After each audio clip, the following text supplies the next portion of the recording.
கர்த்தருக்கு ஸ்தோத்திரம். இன்றைய வசனம் யோவான் 15:7. நீங்கள் என்னிலும் என் வார்த்தை உங்களிலும் நிலைத்திருந்தால் நீங்கள் கேட்டுக்கொள்வது எதுவோ அது உங்களுக்கு செய்யப்படும். யோவான் 15:7.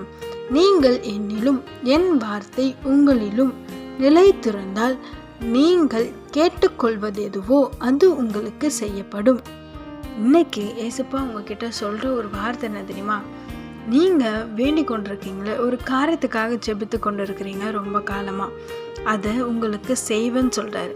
ஆமீன். எந்த காரியத்துக்காக ஜெபித்துட்டு இருக்கீங்க அந்த காரியத்தை உங்கள் வாழ்க்கையில் ஏசப்பா செய்வேன்னு சொல்கிறாரு. ஆனால் நீங்கள் ஒன்று செய்யணும். அந்த வசனத்துக்கு மேலே பாருங்க, நீங்கள் என்னிலும் என் வார்த்தை உங்களிலும். நம்ம அவரில் நிலைத்திருக்கணுமா? அப்படின்னா என்ன? நம்ம அவரோட பிள்ளையாக வாழணும்னு சொல்கிறாரு. அவருடைய கற்பனைகளை, அவருடைய கட்டளைகளை நம்ம கை கொண்டு அவருடைய பிள்ளையாக வாழணும்னு சொல்கிறாரு. அது மட்டும் இல்லாமல் அவரோட வார்த்தை நம்மளுக்குள்ளே இருக்கணுமா? ஆமேன். அவரோட வசனத்தை தினமும் வாசிக்கணும், பைபிள் தினமும் படிக்கணும், ஜெபம் தினமும் பண்ணணும். அவருக்குள்ளே நம்ம நிலைத்திருந்தால் நம்ம என்ன கேட்குறோமோ அதை தருவேன்னு சொல்கிறாரு. உங்களுக்கு தான் இன்னும் இந்த காரியம் வாய்க்கல அப்படின்னு சொல்லி நினச்சிட்டு இருக்கீங்களா? நான் எவ்வளோதான் ஜெபம் பண்ணுறது? ஜெபம் பண்ணுறீங்க, கரெக்ட் தான். வேதம் வாசிக்கிறீங்களா? அவர் கட்டளையை கை கொண்டு நடக்கிறீங்களா? அவரை நம்புறீங்களா? அவரை நீங்கள் விசுவாசிக்கிறீங்களா? கொஞ்சம் யோசிச்சு பாருங்கள்.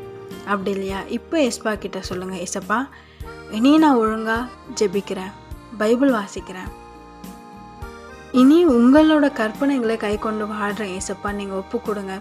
நிச்சயமாக அவர் உங்களுக்கு காரியத்தை வாய்க்க செய்து ஆசீர்வதிப்பார். ஆமேன்.